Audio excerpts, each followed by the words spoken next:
Hi and welcome to this episode of Spotlight on UNBC. I'm Rob Van Addercombe, and coming up this month, a feature with outgoing UNBC Chancellor Iona Campagnolo. We'll have highlights from awards night and outline 3 new UNBC programs: a new Master of Science degree, another new master's degree in political science, and coming up next, a new undergraduate program in Northern Studies. All that and more is coming up on this episode of Spotlight on UNBC for February 1998.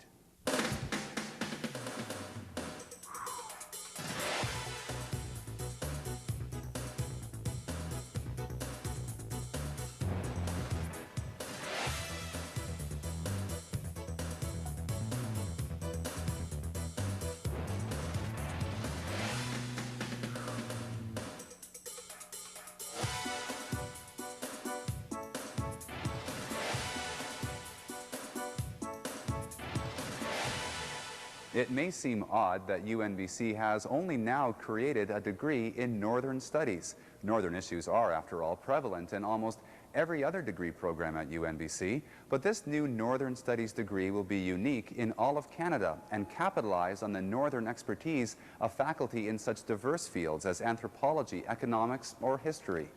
Students will, who have this degree will take with them a knowledge and understanding of the North, both its physical and its human environment. So the impact that the physical environment has on the human environment. There will be strengths in environmental studies, health, First Nations, and in the traditional humanities and social sciences. So this will be a degree that will provide expertise on the North, in the North. Most Northern studies are done still by people in the South or universities in the South, so that's why it's important for UNBC as a Northern institution to have this degree. Well, I noticed that because 2 of the universities in Canada that have minors in Northern Studies are located in Montreal and in Calgary. And by most accounts, unless you're from Florida, those wouldn't be really considered Northern Canada. And do you think there's it's pretty important that this university, which is actually in the North, has a Northern Studies program?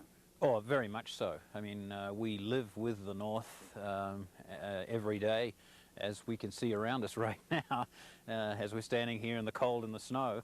And though it's important that the North be studied at Southern universities, it's obviously important that it be studied at a Northern university like UNBC. That's actually located in the North and where we live with Northern conditions. The Northern Studies degree was officially passed at a recent meeting of the UNBC Senate. The whole issue of this Northern Studies degree could have a huge effect on both the university and the entire region. Last year, the well-known political historian Michael Bliss visited UNBC and predicted that the 21st century would really see the North and Northern issues placed at the top of the national agenda.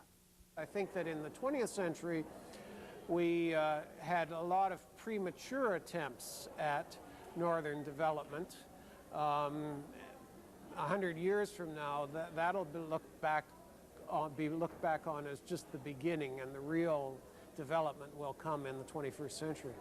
I do think the most important thing that should be next on the agenda is Native issues, because Canada, in fact, as it thinks about its North, you can't really think about the long term until the situation with First Nations somehow gets resolved and there is a kind of end to land claims, antagonism, and a pulling together of people. Within British Columbia and within Canada, the North is really taking the lead on this issue. The land claims process in British Columbia is essentially being led by Northern groups who are close to negotiating and finalizing treaties. And so that's one area where the North is taking leadership on an issue that's a worldwide issue. Another area perhaps is healthcare. Healthcare issues are very different in the North than they are in the big cities, and the experience that we develop here can be important here, but also in other northern and remote areas.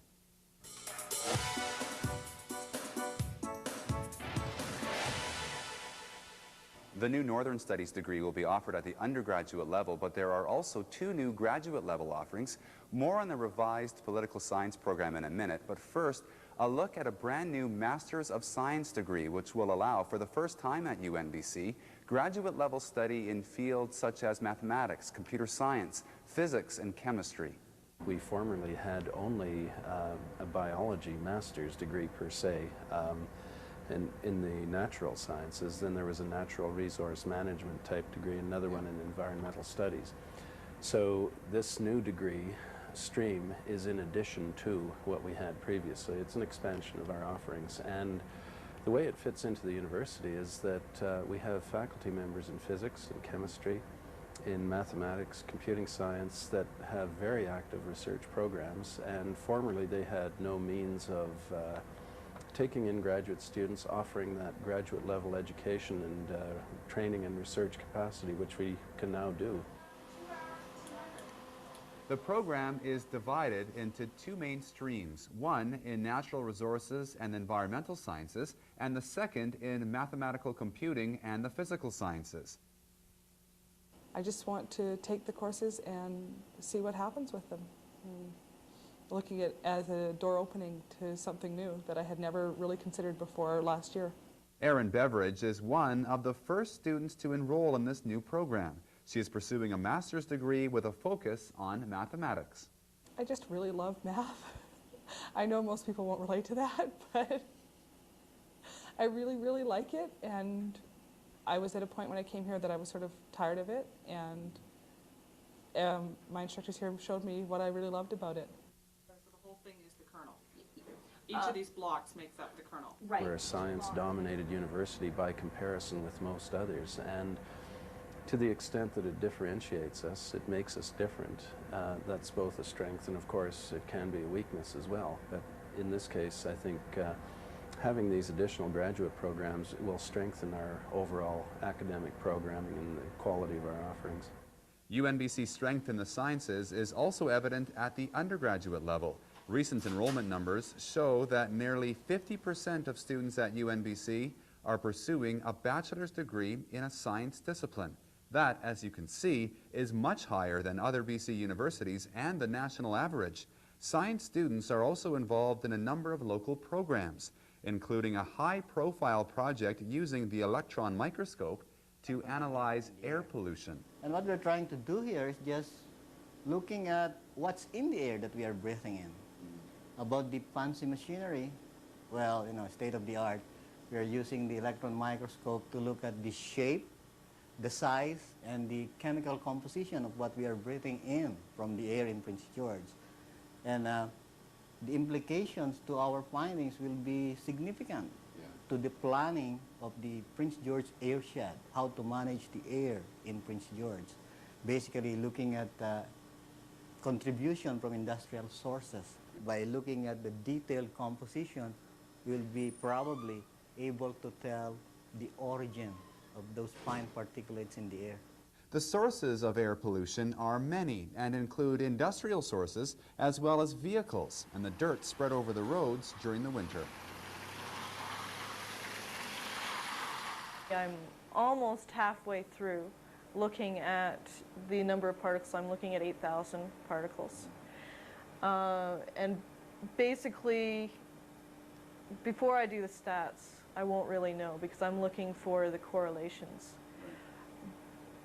But generally, there's a lot of road dust, and Ministry of Environment believes that 80% of the particulate matter is from road dust.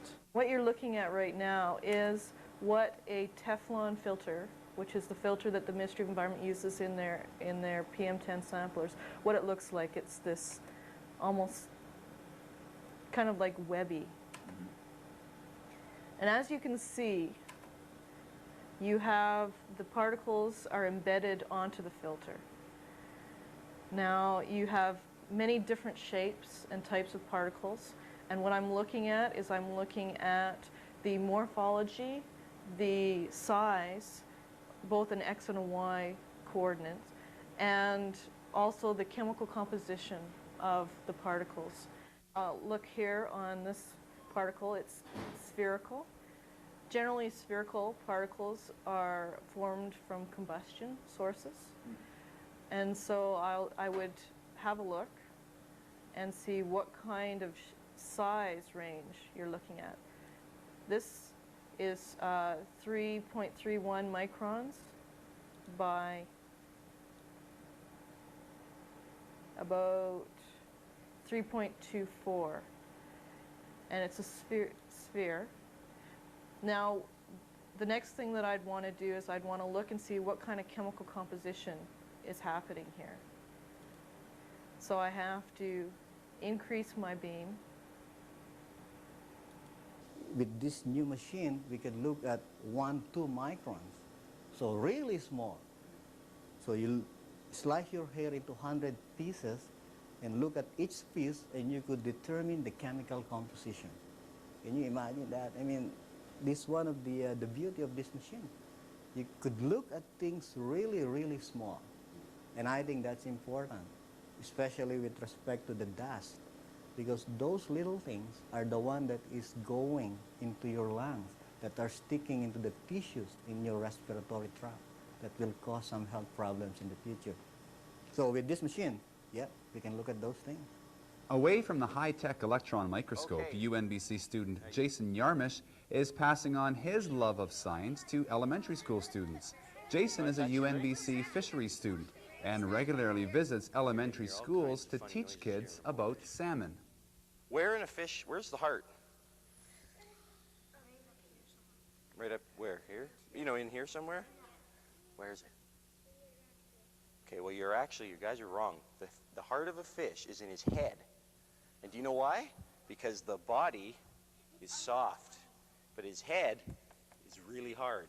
So the safest place for a fish to have his heart is right in here, and it's underneath his tongue. And I'll prove it to you, because the heart is right in here. Are the eggs dead already? Very, very dead. Yeah, I'll pull the heart out. See, there's a little cavity in there underneath his tongue, and I will pull out his heart. Awesome. And this, guys, is the heart of a fish.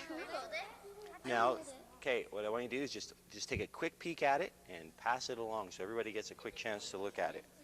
Most people in the world are not academically inclined as much as they are hands-on. If you can put your finger on something and see it and handle it, it makes more sense to you than something on a piece of paper or on an overhead projector. And especially when you're dealing with young kids, you need something more than just a lecture. I mean, if you think back to when you were in grade 4, you wouldn't look kindly upon a bunch of overheads and a guy with a laser pointer talking to you about life cycles or something. It just doesn't work. This does. This fish is swimming in the water, right? And he sees a little minnow or a little shrimp or prawn. He's going to eat it. And he swallows them. But they're both in the water. And if he were to open his mouth again, what would happen? Well, the little fish could swim out, right? So how do you think he stops fish from getting out? Salmon have really special teeth, and they all point to the back of the mouth. So if my finger was a little fish and it just went in really easily, I try and pull it back out and it gets caught. So here, try it. Slide your finger in on the tongue and then pull it backwards. No, so here, give me your finger. Your finger is the fish, okay? And it slides in. It's okay. See, it's really easy, isn't it? Now I pull back. See? Let me try. Don't pull back too hard or it'll get you. It's really important to keep these kids learning at a young level. Now, whether they grow up to be scientists or not, I'm not sure, but they may grow up to be better equipped to educate themselves about the environment. It may help raise their concerns about salmon and fish in general. It gives me a great appreciation for what I'm doing. The thing I like the most is I get to learn about, I mean, the basics of a salmon, even me. I mean, I'm not a rocket scientist when it comes to salmon, but I get to learn about the behavior of children and the learning process. For me, it's learning about teaching. And I don't want to be a teacher, but this is the form in which I like to teach and educate kids, because education is very important, I think.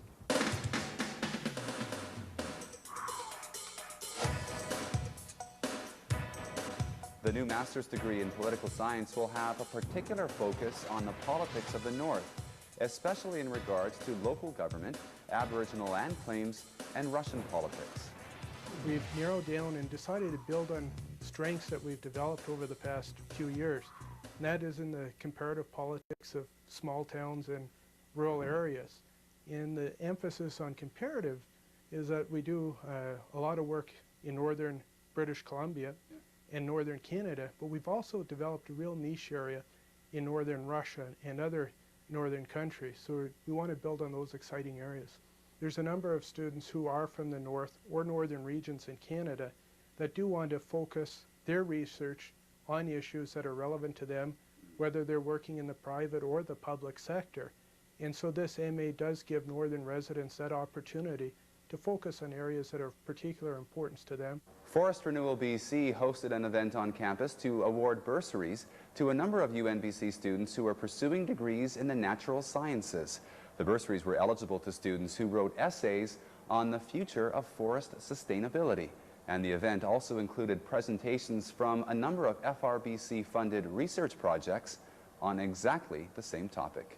Whether it's natural resource management or wildlife biology or forest technician or something else, this bursary program has been set up to support students coming from many different places, pursuing a wide range of studies with one shared goal, to contribute to the improved management of British Columbia's forests. And with the help of these bursaries, I expect you to make your own contributions towards that goal, and I'm sure you will. The real importance of this occasion is that we're acknowledging the creativity and the thoughtfulness and the verve and the achievements of 6 from our 2 institutions, UNBC and CNC, people who are focusing on a career in natural resource management, people who have given some thought to the subject and undoubtedly will make significant contributions during their lifetime. Last month also saw the general UNBC Awards night for all recipients of UNBC scholarships and bursaries. This year, awards totaling just over $350,000 were handed out, and of that total, about $310,000 came from private donors. Scholarships and bursaries are essential for many students. Even though a tuition fee freeze has been in place for the past few years in BC, the cost of attending university can still be quite high.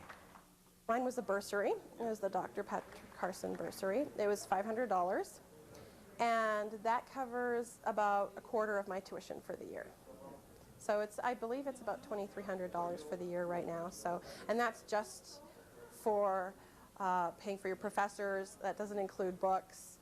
That doesn't include living expenses during the year and not having a job to pay for housing and that sort of thing. So it's a pretty heavy expense. It's about $8,000 a year to go to school. Corporate support for students has recently come courtesy of CIBC, which contributed $100,000 to UNBC Student Services. By focusing on students, by focusing on education, by focusing on learning, which we do internally in our own organization, that's what's going to make us successful in the future. That's what's going to make the difference in the future. A number of international companies also support UNBC scholarships, including Mitsui Home Company of Japan. Mitsui is Japan's largest wood home builder, and much of the company's lumber is purchased from central BC. The company ran full-page ads in every national Japanese newspaper, showing their support for UNBC and the environmental focus of much of the academic programming. The combined circulation of those newspapers is 30 million people. UNBC also got extensive coverage across Canada recently when Rex Murphy hosted CBC's cross-country checkup program live from the UNBC cafeteria. The topic was the recall campaign, and UNBC political science professor Tracy Somerville was one of the panelists. Earlier in the week, Professor John Young was interviewed by Rex Murphy for a story that aired on The National. The city is equally divided on question of recall. 50% of Prince George residents feel that Bill Clinton should resign. Sorry, wrong recall. Cross-country checkup may be the only electronic broadcast in all North America this afternoon that isn't dealing with Bill and his carnal crisis. Instead, we are, as I announced at the beginning, live in Prince George, British Columbia, and we are broadcasting out of the splendid setting of the new campus of the University of Northern BC. If Plato had been a ski enthusiast, UNBC would have been his kind of campus. The UNBC men's and women's basketball teams have wrapped up their exhibition season against other collegiate teams in the province. The Northern Timberwolves were in Kamloops for a pair of games against the University College of the Caribou.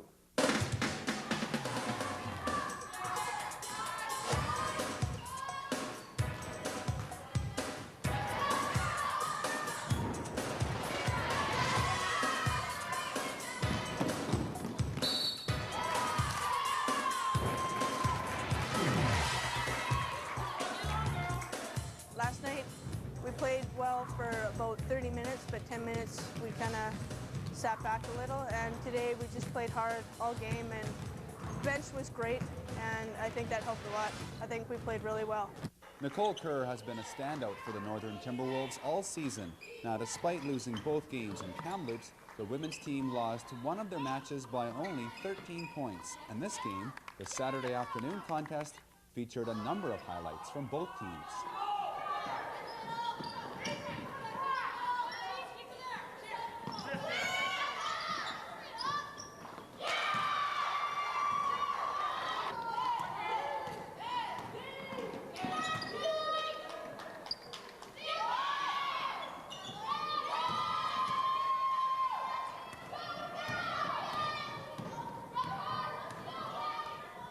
It's an honor to be part of building a tradition in a new school, and I'm very proud to be a part of it. What year are you in?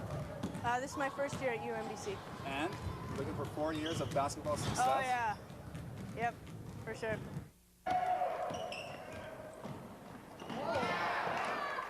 An early game rejection boosted hopes for the men's team in their game against highly ranked UCC, but a win on this day would not come.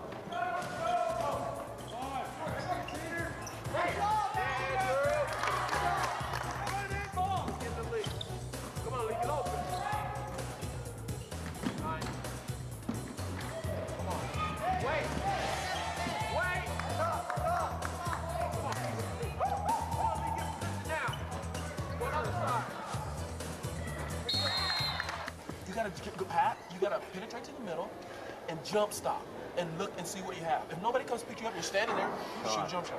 It's that simple. Bottom guys, flash high. We had a big team meeting, and it was keep the ball each possession at least 20 seconds. Try to work the ball, try to wear them out.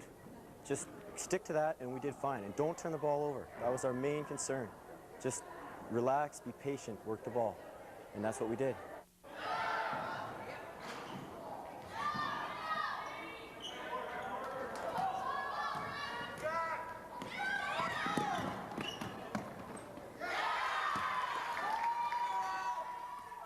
With the proper coaches, proper structure, that led to a better team spirit.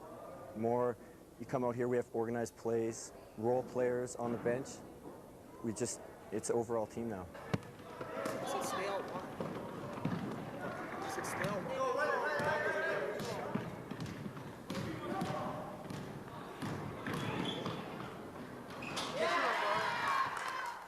To me, this is one of the most important parts of the university for the student, for the social fiber of the university. It's great for the students. They have the same type of experience when they support their athletic teams in high school, and I just hope that we can soon deliver the same product to them at the university, and hopefully along with that, a new building. Despite improved play in the second half, the men's team dropped this game against UCC by a score of 76-44. Our very first game as a team, we had to play one of the top 3 teams, and that was a real test. But now we've come in here, this score and stuff, we've really pulled together, and we've practiced our stuff, and it's all come together really nicely.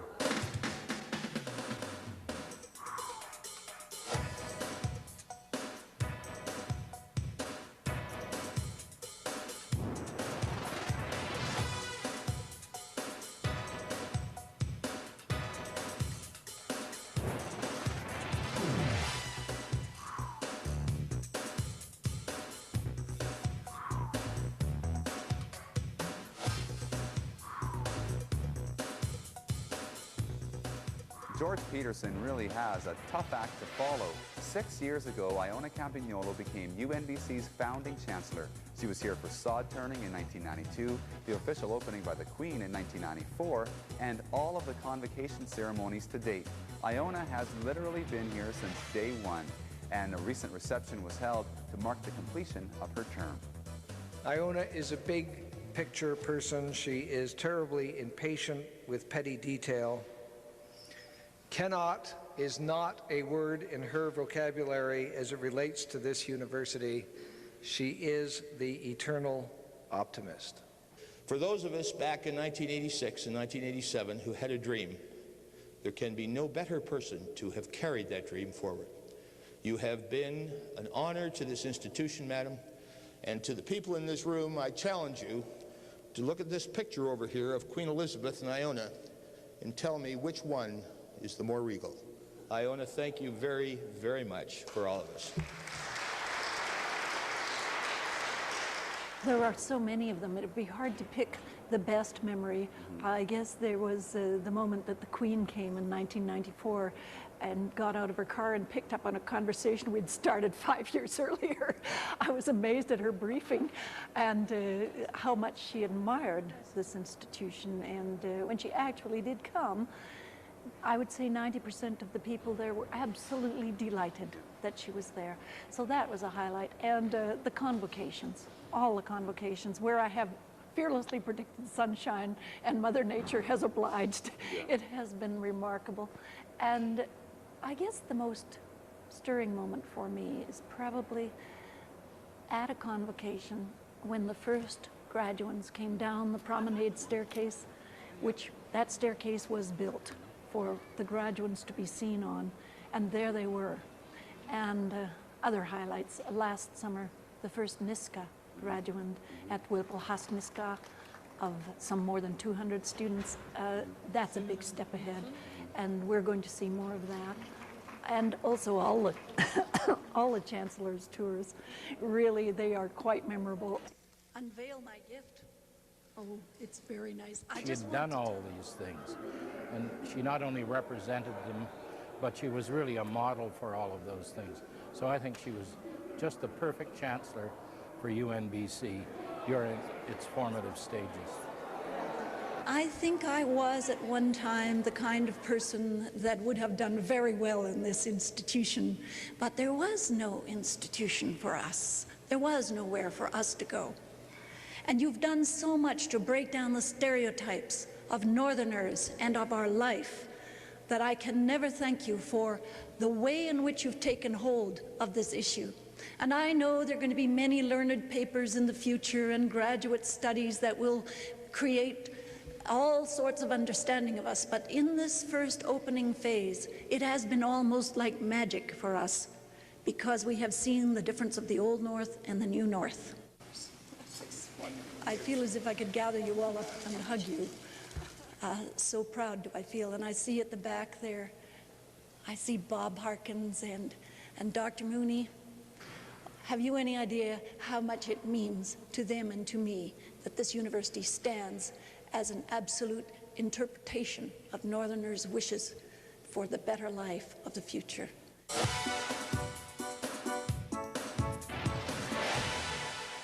Thanks for watching this 5th anniversary episode of Spotlight on UNBC. Yes, we went on the air first back in February 1993. But tune in again next month as we begin season number 6 here at the University of Northern British Columbia.